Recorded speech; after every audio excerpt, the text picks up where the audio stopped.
All right, welcome back and into the new year as we go back to look at the lives of the patriarchs and particularly Jacob, who, if you remember when we finished, had just had his encounter at the river where he was renamed from Yaakov, Jacob, to Israel.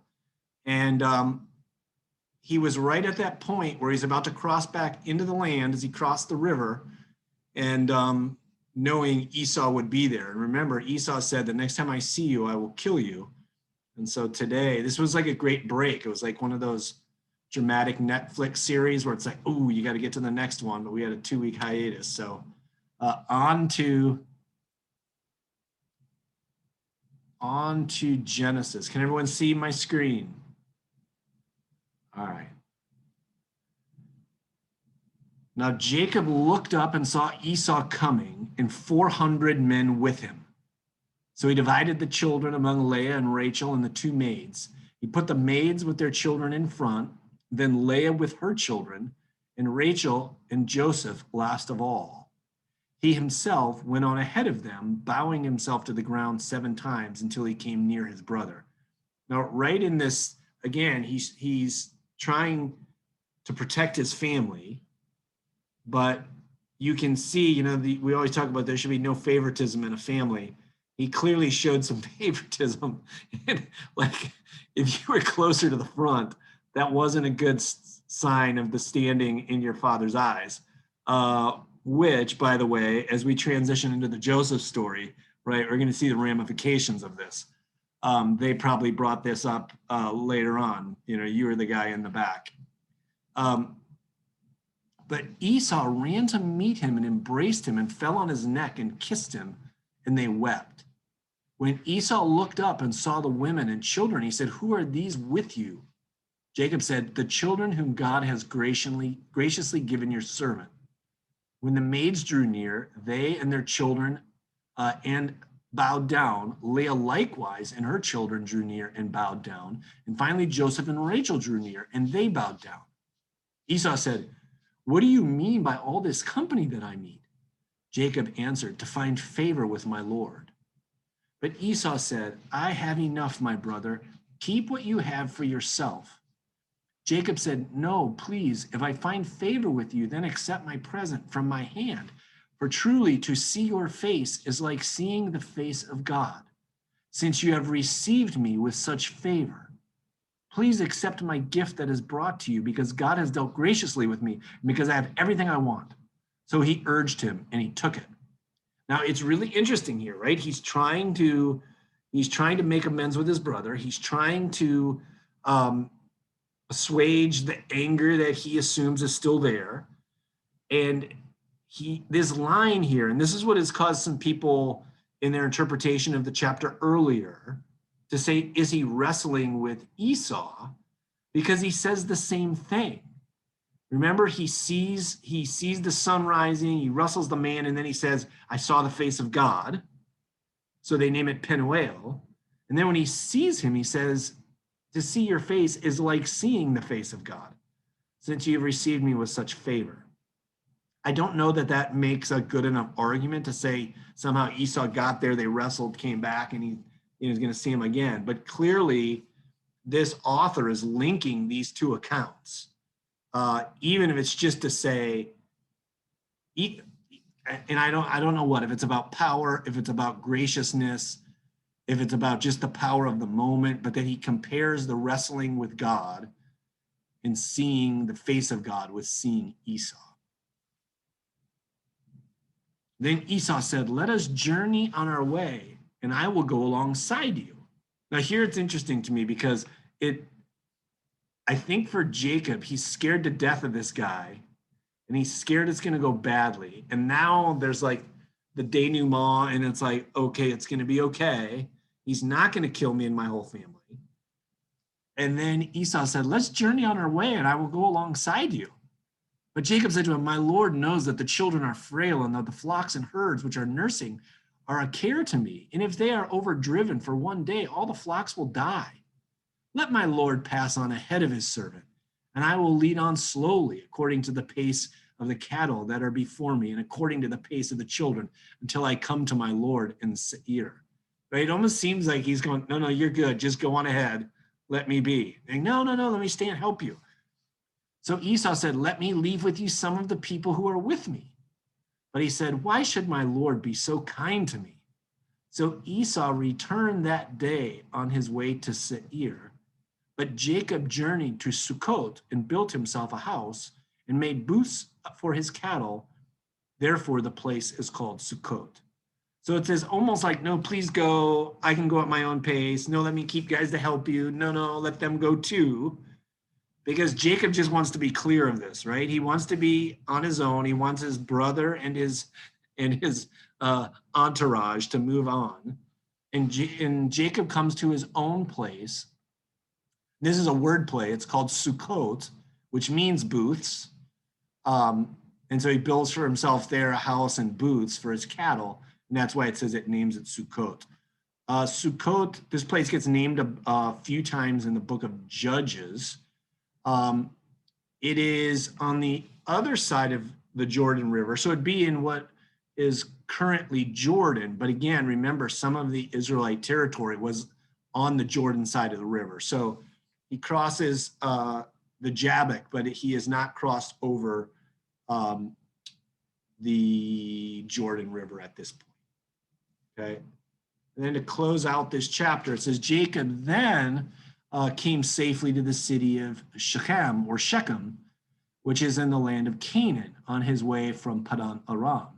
And he camped before the city, and the sons of Hamor, Shechem's father, he bought for 100 pieces of money the plot of land on which he had pitched his tent. All right, so he then crosses over outside of a place called Shechem. He buys territory, and then he erected an altar and called it El Elohe Israel, which means God, the God of Israel. All right. So this sets up our next encounter. But any questions, comments, or thoughts about this reunion? I feel like there's dramatic tension built into it, but in the end, it all resolves. So that last verse, erected an altar and called it El Elohe Israel. There wasn't a place called Israel at that time, only Correct. the name of Jacob himself. Yes. So to an extent, he called it the place, he named it after himself. He named it after the God that he serves, most likely. Right? Because we have this phrase throughout. In fact, this is part of a lot of Jewish liturgy and prayer, because it comes from the Pentateuch, where it's Elohe Avraham, Elohe Yitzhak, Elohe Yaakov, the God of Abraham, the God of Isaac, and the God of Jacob. But here, the God of Israel. The God of Israel, using the God of Jacob. Yeah. The interesting thing is that it's not just, in my mind, is that it's not just called El Israel or Elohe Israel, but that it's both. It's God, comma, we'd in English say that is the God of Israel. So it's not a typical place name where we get the God element twice. But yeah, so new name to a place, the God of Israel. But any other comments or questions? Pretty straightforward chapter. Now remember, well, we'll get more about this a couple chapters out. Let's go to the next chapter, 34, which is a bit of a bawdy story and disturbing on numerous levels. One of my professors referred to it as the practical joke gone bad, which might be too flip about it, but this is quite the story. All right, so remember, there's one daughter that we have within the genealogy of Jacob's family. Now Dinah, the daughter of Leah, whom she had borne to Jacob, went out to visit the women of the region. When Shechem, now remember, Shechem's a place, but Shechem's also the son of the, of this monarch of this city state. So it's like it's named after him. So Shechem, son of Hamor the Hivite, prince of the region, saw her. He seized her and he lay with her by force. And his soul was drawn to Dinah, daughter of Jacob. He loved the girl and spoke tenderly to her. So Shechem spoke to his father Hamor, saying, "Get me this girl to be my wife." Now Jacob heard that Shechem had defiled his daughter, Dinah, but his sons were with his cattle in the field. So Jacob held his peace until they came. And Hamor, the father of Shechem, went out to Jacob to speak with him, just as the sons of Jacob came in from the field. When they heard it, the men were indignant and very angry because he had committed an outrage in Israel by lying with Jacob's daughter, for such a thing ought not to be done.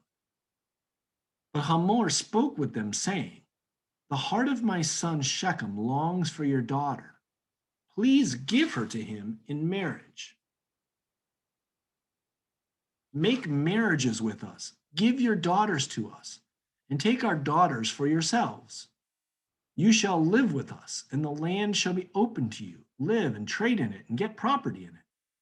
Shechem also said to her father and to her brothers, "Let me find favor with you, and whatever you say to me, I will give. Put the marriage present and gift as high as you like, and I will give whatever you ask me. Only give me the girl to be my wife." All right, let's just pause here and just lay out what's going on, because this is one of these stories that is hard to wrap our heads around. And to think of these characters. So for instance, let me put it this way. We start with what can't be called anything other than a rape of Dinah. Now, in a strongly patriarchal society where women do not have the same standing in society as men, the way it approaches this story and the way they respond to wrong or right is that is seen as defiling the property and value of the father and of the family, right? Because in this society, when a daughter is married off based on your standing and the standing that she's seen as having in the community, there's a certain dowry and bride price that exchange back and forth between families. And so while the son defiles Dinah, they see it as he will do the honorable thing because he really cares about her, is that they will proceed with a marriage. And he's saying to Jacob, "Hey, you set whatever price you want." Right? So if Jacob then was to say, "I refuse this relationship and I'm going to marry my daughter to someone else," they would say, "Hey, she's defiled. Like the value of this woman as a wife has gone down." Right? So I mean, again, this is crassly talking in very economic terms, but this is like the world of marriage in a passage like this. So in his own way, what Shechem and Hamor are trying to do is say, "Hey, we'll treat her, we'll give you anything you ask. We want to make this right. He wants to marry her, and you set the bride price." Okay. So again, in our society, we're looking at something that's in the realm of criminality. In theirs, it comes down to economics. And so the people of Shechem are trying to make this right. And they're saying, "Hey, we'll intermarry. This is like a great thing," right? Think Europe and the kind of like political marriages. It's like, you guys are the wanderers. Think about this sociologically too, right? You have the landed people, the people who live in the villages. Then you have these nomadic people who live on the fringes of society. And there was always a tenuousness in the coming together of those communities. For the people who have read Michener's The Source, right? We see this over and over, where it's like those people in tents just outside the city. Here the king saying, hey, look, we'll all be like one people. We can intermarry. This is a great opportunity. All right. Does that make sense? Kind of what's going on here? All right. So here's where, do people know this story or is this all new for people? All right. Here comes our twist. The sons of Jacob answered Shechem and his father Hamor deceitfully because he had defiled their sister Dinah. They said to them, we cannot do this thing to give our sister to one who is uncircumcised, for that would be a disgrace to us. Only on this condition will we consent to you, that you will become as we are, and every male among you be circumcised. Then we will give our daughters to you, and we will take your daughters for ourselves, and we will live among you and become one people. But if you will not listen to us and be circumcised, then we will take our daughter and be gone. Okay, now they've flipped this circumcision thing on its head, because the point is, if one of their people were coming to be part of Jacob's clan, then they would need to be circumcised. But in this marrying, she would go to the husband, it would go to the land of the town of Shechem. Like, you're then going to fall underneath their culture and their rules. But they flip it on its head and they go, if you guys want this, not just Shechem needs to be circumcised, but everybody in the village, everybody in town, like, that's the way we'll become one people with you. Their words pleased Hamor and Hamor's son Shechem. Like, great news, this is going to all work out. And the young men did not delay to do the thing because he was delighted with Jacob's daughter. Now, he was the most honored of all his family. So Hamor and his son Shechem came to the gate of their city and spoke to the men of their city, saying, these people are friendly with us. Let us live in the land and trade in it, for the land is large enough for them. Let us take their daughters in marriage, and let us give them our daughters. Only on this condition will they agree to live among us, to become one people, that every male among us be circumcised as they are circumcised. Will not their livestock, their property, and all their animals be ours? Only let us agree with them, and they will live among us. And all who went out of the city gate heeded Hamor and his son Shechem, and every male was circumcised, all who went out of the gate of his city. All right, so every male's like, heck, if it's good enough for him, it's good enough for us. And again, we've been reading about Jacob and all this wealth that he's bringing along. Like, this is a rich, important, powerful clan. Like, we should be on good terms with them. Now, here's the issue. Most of us in our society think about circumcision as something that happens to infants in the hospital. The older one is, when the circumcision rite is performed, the more dramatic the consequence to one's strength and health. So it's quite an ordeal when it's done, like in many African cultures where it's done is at the point of becoming a man, right? It's this like prepubescent act, and usually people are like laid up for a week afterwards. I mean, it's a painfully dramatic event when it happens. So on the third day, when they were still in pain, two of the sons of Jacob, Simeon and Levi, Dinah's brothers, took their swords and came against the city unawares and killed all the males. It was a setup. They had no interest in their daughter being married off to these people. They just wanted to put them in a weakened state so they could wipe them all out, even though they were undermanned. This is a trickster story par excellence. They killed Hamor and his son Shechem with the sword and took Dinah out of Shechem's house and went away. And the other sons of Jacob came upon the slain and plundered the city because their sister had been defiled. They took their flocks and their herds, their donkeys, and whatever else, whatever was in the city and in the field. All their wealth, all their little ones and their wives, all that was in their houses, they captured and made their prey. Then Jacob said to Simeon and Levi, you have brought trouble on me by making me odious to the inhabitants of the land, the Canaanites and the Perizzites. My numbers are few, and if they gather themselves against me and attack me, I shall be destroyed, both I and my household. But they said, should our sister be treated like a whore? End of story. All right. There's a chapter you've probably never heard a sermon on and probably no Sunday school lessons. So I throw out to you the story of Dinah in Shechem. Thoughts, comments, questions?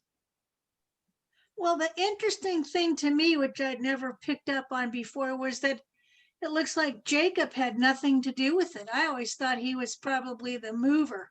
Right. No, it's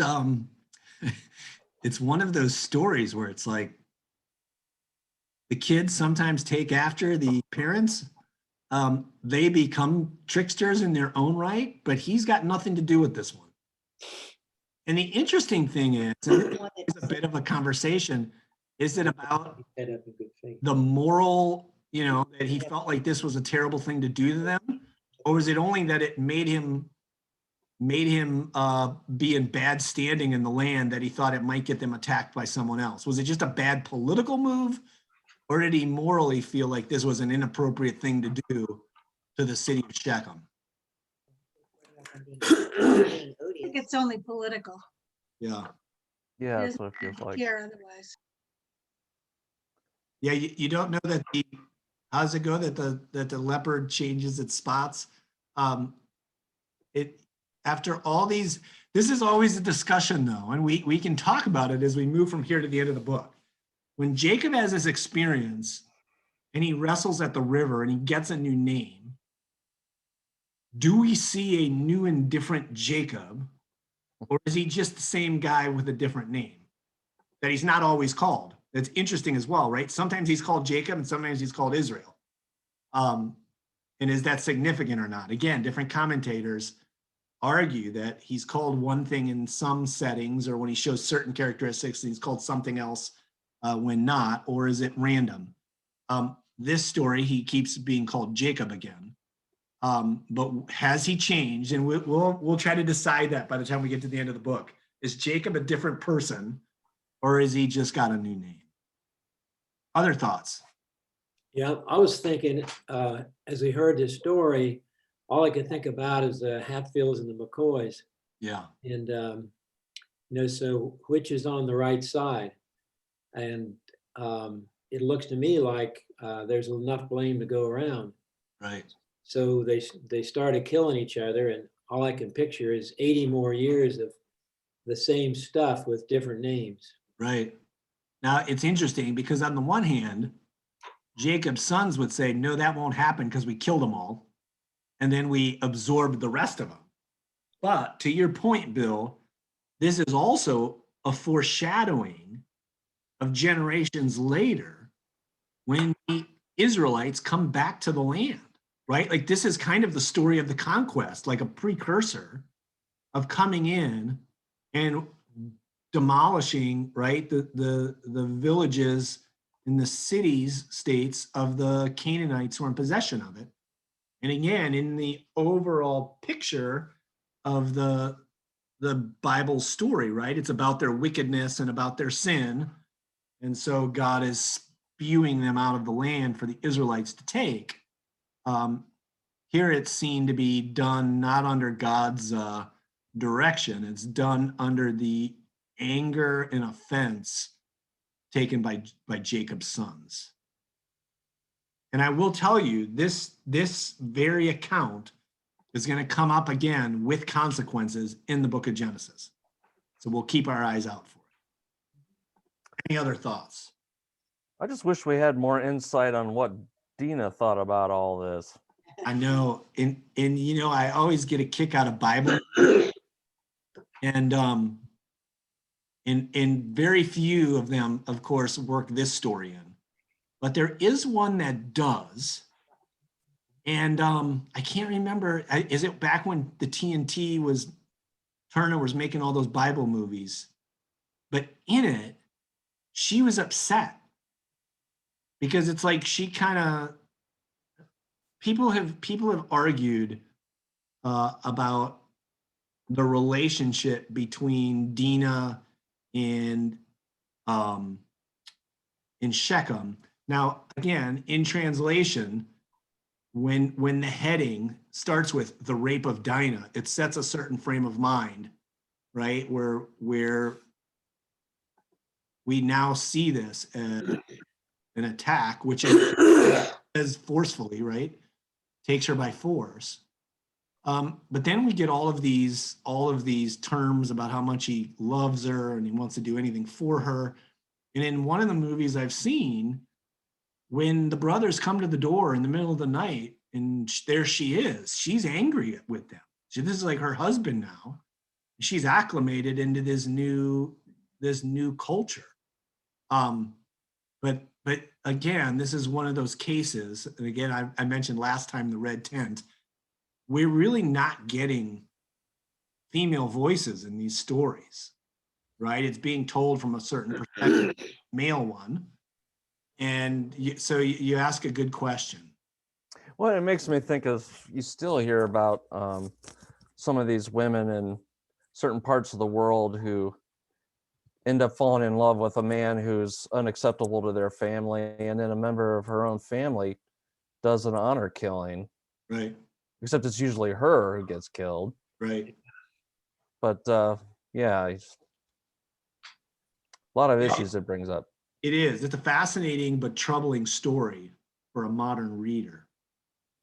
And it does. It causes questions about, well, in what way was this read in ancient times, right? It's depends. It's who's telling and who's listening. Yeah. Well, there was your gore for a Sunday morning. Should we move on? Any other comments or questions?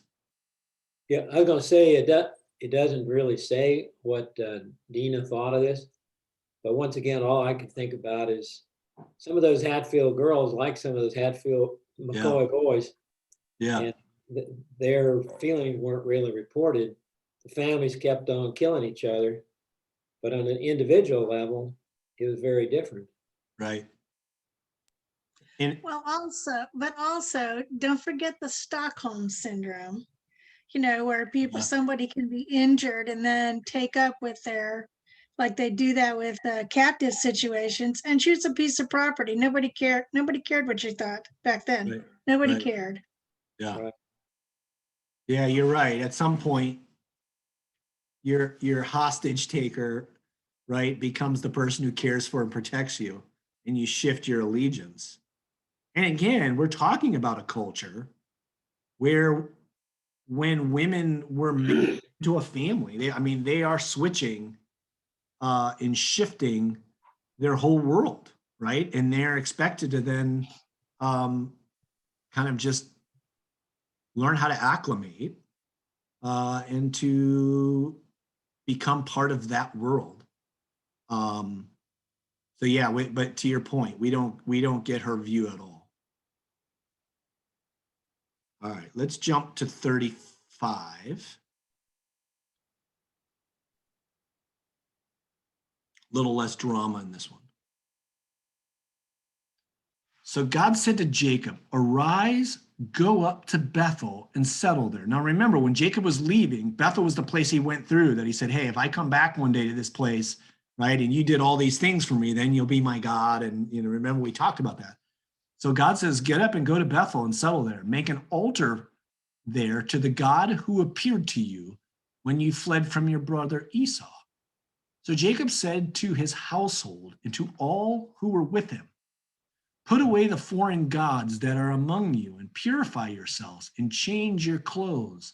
Then come, let us go up to Bethel, that I may make an altar there to the God who answered me in the days of my distress and has been with me wherever I have gone. Now, let me just point something out. And if we were down in the space at church, I'd write on the whiteboard. Remember, in our minds, we always think of the ancient Israelites as monotheists, and it's probably better to describe them as henotheists, people who believed in many gods. There were many gods that had power, but they were only to worship the one. But it isn't that they didn't believe other gods existed. And so he's acknowledging, okay, put away all those other gods, put away. It wasn't as if they just had this attitude, this is the only God and all this other stuff's foolishness. He was our king, right? But that isn't to say other kings don't exist. And that when you're in other territories, those kings have power over you. That's the way people viewed gods. And the patriarchs often kind of present this view, but we know the scriptures are trying to instill this idea that there is only one God. But there are so many henotheistic lines in verbiage in the Bible that shows kind of behind the scenes. Even the famous 10 Commandment, you shall have no other gods before me. That's not monotheistic. That's henotheistic. That's saying there's gods out there, but you're only to worship the one. Okay? So he tells them, put all this stuff away. And they don't go like, what? We don't have gods. They readily accept. Oh, yeah. So they gave to Jacob all the foreign gods that they had and the rings that were in their ears. And Jacob hid them under the oak that was near Shechem. So they cleaned all this stuff out. Rachel would have given up her family idol, theoretically, at this point. As they journeyed, a terror from God fell upon the cities all around them so that no one pursued them. And again, this is like a foreshadowing of the post-Exodus during the conquest. When they come in, people are afraid because they know that this God is with them and what he's done to their enemies. So it's setting that up. They're afraid when they see him. So no one pursued them. Jacob came to Luz, that is Bethel, which is in the land of Canaan, he and all the people who were with him. And there he built an altar and called the place El Beit El, El Bethel, or God, the God of the house of God, the God of Bethel, because it was there that God had revealed himself to him when he fled from his brother. And Deborah, Rebekah's nurse, died, and she was buried under an oak below Bethel. So it was called Alon Bakut, which means oak of weeping. God appeared to Jacob again when he came from Padam Aram, and he blessed him. God said to him, your name is Jacob. No longer shall you be called Jacob, but Israel, because but Israel shall be your name. So he was called Israel. God said to him, I am God Almighty. Be fruitful and multiply. A nation and a company of nations shall come from you, and kings shall spring from you. The land that I gave to Abraham and Isaac, I will give to you, and I will give the land to your offspring after you. Then God went up from him at the place where he had spoken with him. Jacob set up a pillar in the place where he had spoken with him, a pillar of stone, and he poured out a drink offering on it and poured oil on it. So Jacob called the place where God had spoken with him Bethel. All right, so this account kind of sets a bookend to his sojourn, right? He leaves the land with this dramatic event at Bethel. He now comes back, and it's like he has this ceremony at Bethel again. And it's as if he is given his new name again. God reconfirms the blessing that he'll make him great and that he'll become nations and that all this land would be his. It's a final bestowing upon him that you are the guy, you are the line. It's not Esau. I know it all came down in kind of crazy ways, but then again, it's like God's stamp of approval. Jacob, you and your line, you are the ones. Right? And then this chapter ends with sadness. Then they journeyed from Bethel, and when they were still some distance from Ephrath, Rachel was in childbirth, and she had hard labor. When she was in her hard labor, the midwife said to her, do not be afraid, for now you will have another son. As her soul was departing, for she died, she named him Ben-Oni, but his father called him Benjamin. So as Rachel's dying, she wants to name her son, son of my affliction, or son of my distress. His father called him Benjamin, which means son of my right hand, or son of my authority. So Rachel died, and she was buried on the way to Ephrath, that is Bethlehem. And Jacob set up a pillar at her grave. It is the pillar of Rachel's tomb, which is there to this day. Israel journeyed on and pitched his tent beyond the tower of Eder. While Israel lived in that land, Reuben went and lay with Bilhah, his father's concubine, and Israel heard of it. All right, now let me pause here because this is also going to come up later. This is not just a like juicy soap opera detail. This is a powerful political statement because look at this next paragraph. Now the sons of Jacob were 12, the sons of Leah, Reuben, Jacob's firstborn, Simeon, Levi, Judah, Issachar, and Zebulun. The sons of Rachel, Joseph and Benjamin. The sons of Bilhah, Rachel's maid, Dan and Naphtali. The sons of Zilpah, Leah's maid, Gad and Asher. These were the sons of Jacob who were born to him in Padan Aram. Reuben is the firstborn, and Reuben sleeps with one of his father's concubines. This is a powerful political statement because when someone sleeps with the wives or the concubines of the king or the lord or the master, it's as if they are usurping authority over the house in that person's place. So this is basically Reuben, the firstborn, making the statement that my father's women are my women, which means I'm now head of household, or I soon will be if done in secret. There's a really disturbing scenario, if you remember in the David story, when Absalom tries to usurp David's throne. And David flees, but he leaves behind in Jerusalem 10 concubines, and Absalom takes the concubines to the roof in front of the eyes of everyone, and he has sex with all 10 of them, as if to say, my father's wives are my wives, therefore I'm now the rightful king. Right? So that's a political statement. So when we hear this, this says something about Reuben and his aspirations and that he's ready to take over the clan. Okay. And then Jacob came to his father Isaac at Mamre, or Kiryat Arba, that is Hebron, where Abraham and Isaac had resided as aliens. Now the days of Isaac were 180 years, and Isaac breathed his last. He died, and he was gathered to his people, old and full of days, and his sons Esau and Jacob buried him. All right, so Isaac comes to his end. Jacob is now the leader of the line. And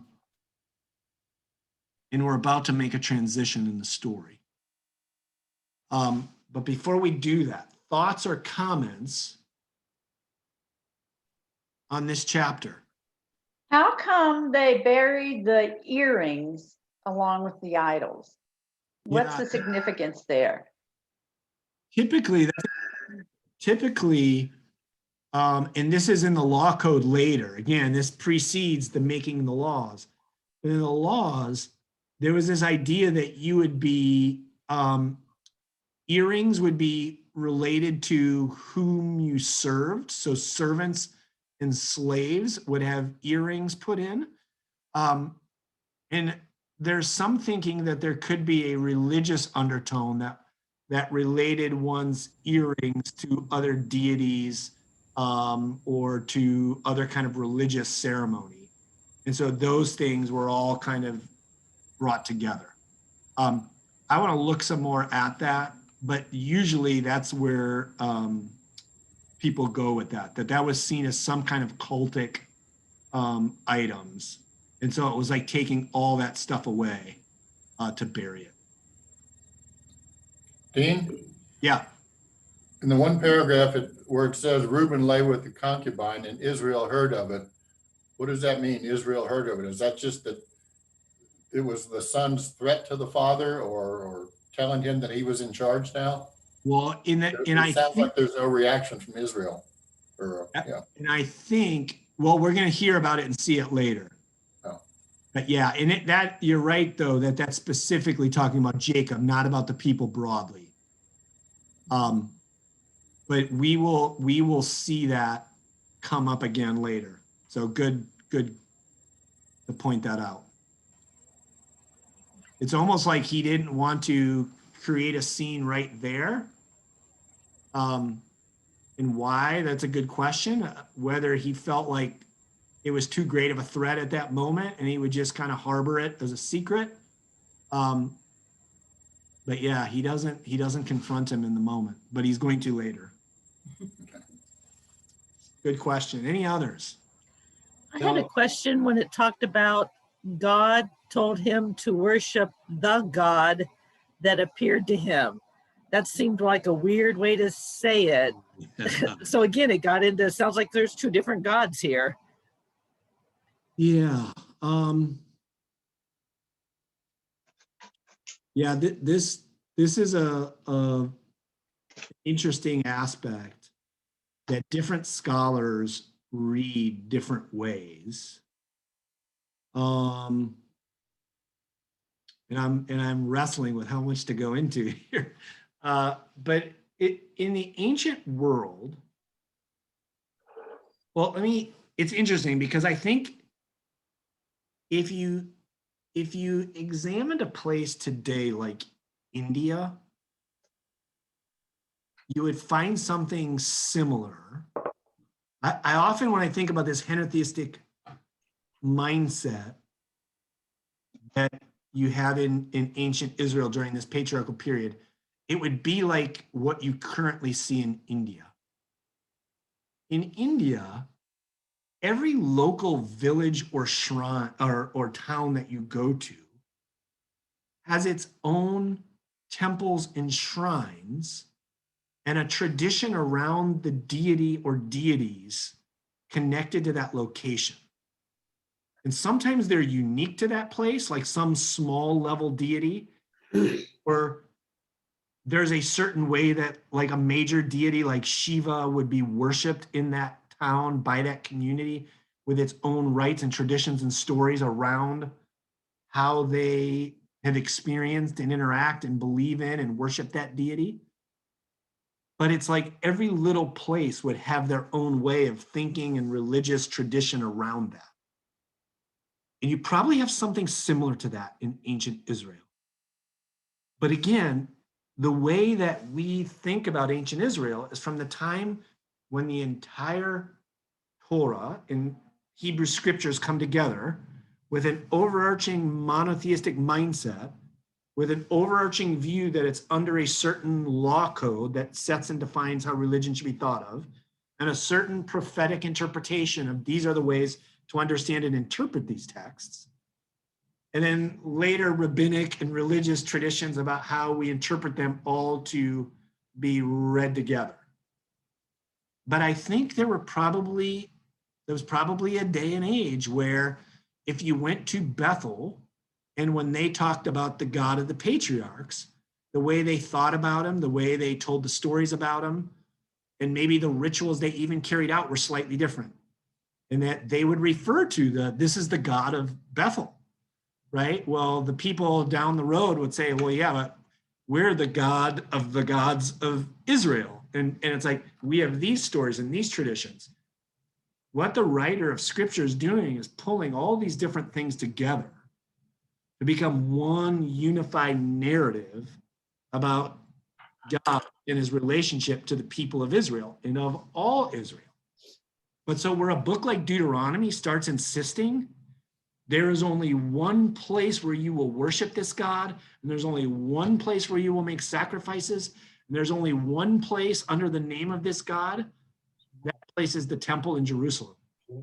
Because when the tabernacle comes to Jerusalem, then the temple comes to Jerusalem, and then they're saying, this is where all worship, this is where all offerings, i.e. taxation, this is where all thinking needs to come and to understand how we view this God and his tradition. It's trying to eliminate all these little shrines and worship places and sites and theologies into one whole. But when we read the story carefully, I think we see like little glimpses and hints of bygone times when each one had its own unique celebration, ritual, structure around their community religious experience. And when we read it here, it's like, well, that's redundant because we feel like we already heard about this happening somewhere else, or we already heard about this place and how they discovered it. But scripture is the bringing together of all of this material into one narrative of God and his people. So that's a lot longer, probably complicated explanation than you were looking for. But let me ask, does that make sense? Does that, or are you looking at me right now like, I have no idea what you just said? Give it to me straight. Because I want to clarify if I can, but it is a very complicated way of thinking about the text because it doesn't always read smoothly. And it's because so what is the God of Bethel versus the God of, right? The God of Jerusalem. Well, we as monotheists, right? We go, well, it's the same one. And it truly is. Wouldn't we call those maybe today patron saints? The patron saint of so-and-so? Yes. And even like when I was in Greece and you'd go to little villages, they would have these different shrines, right? Right. Yeah. Now, if you go on the far, if you even look at that more, let's say if you press further into that, some scholars have even wrestled with in this in this henotheistic time, when it says the God of Abraham, the God of Isaac, and the God of Jacob, was everyone always hearing that as one God? Or was it even separate, right? Yeah, and we don't need to go down that path. This is like an ancient religions conversation. But for us, right, as people who read the Bible as monotheists, which is the way you're supposed to read it. That's the way, the ancient writers who formed the scripture that we have today were monotheists who wanted us to understand this one God and how he related to his people. But some would say there was probably a point where some people would hear the language, the God of Abraham, the God of Isaac, and the God of Jacob, as three distinct beings. Well, we as modern Christians and modern Jews would go, well, that's not true. We know there's just one God, and he was the God to all those people. But whether or not at some point in ancient Israel's history, they would see the interaction of that deity with those people as unique, that's a matter of great scholarly debate. Any other questions? Yeah, I have a question. Towards the end, they talked about the 12 children of 12 sons of Jacob or Israel. Yeah. Some were the sons of his first wife, and some were the sons of his second wife, and some were the sons of his concubines. And it appeared as if they're all equal. First of all, would that be true? And then secondly, they weren't the 12 tribes of Israel, were they? They will become the 12 tribes. Okay, so each of those has a different character. So the character of Benjamin might go out and become that sort of people. The character of Asher might go out and become that sort of people. In the same way with Reuben. The reason I thought of this right away was in our lifetime, if you had the name of Reuben, your best chances would be that you would be black. So would Reuben eventually end up in Africa? Would Asher eventually become an Orthodox Jew? And we looked at today that for the most part, all of the tribal stuff of ancient Israel faded away. Though I do see some that try to like figure out based regionally, Right. tribally would be. But the main tribes that will continue will be the Levites because of the priestly class that they become. Because the interesting thing about the 12 tribes of Israel, which again are like the 12 children of Israel, actually, you're going to have some things where Joseph's sons are going to also be part of the tribes of Israel. So it gets kind of complicated at the end because we're going to end up with certain tribes not getting territory, but there's land masses, and we'll get into that when Jacob starts blessing. But for the most part, in modern Judaism, the people paying attention to tribe, quote unquote tribe, is really around Levi because it means you're priestly. So if you're a Jew, there's a again, these are the Orthodox Jews. They keep a division in their head between, are you Israel, meaning part of the people as a whole? Are you Levi, which means you're part of the priestly class? Are you Cohen, which means priest? So any name like Cohen, Khan, Kohen,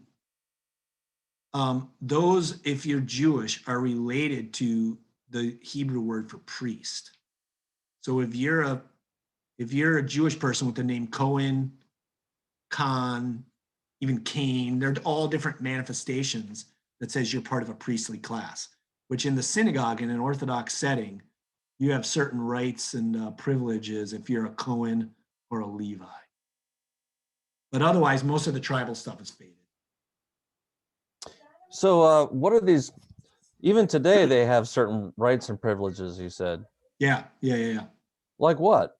Some of it has to do with like synagogue function and like who gets to be priests,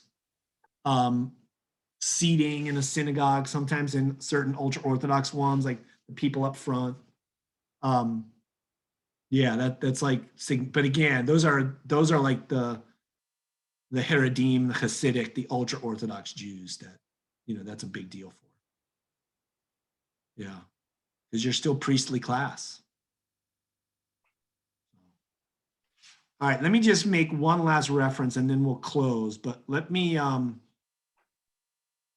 just share, and I hate to say it this way, but I'm going to. Let's look at chapter 36 to kind of get it out of the way. Can you see my screen here? This next chapter doesn't really move our story along, but you know how our whole story has been divided up by genealogies. And here is the genealogy of Esau.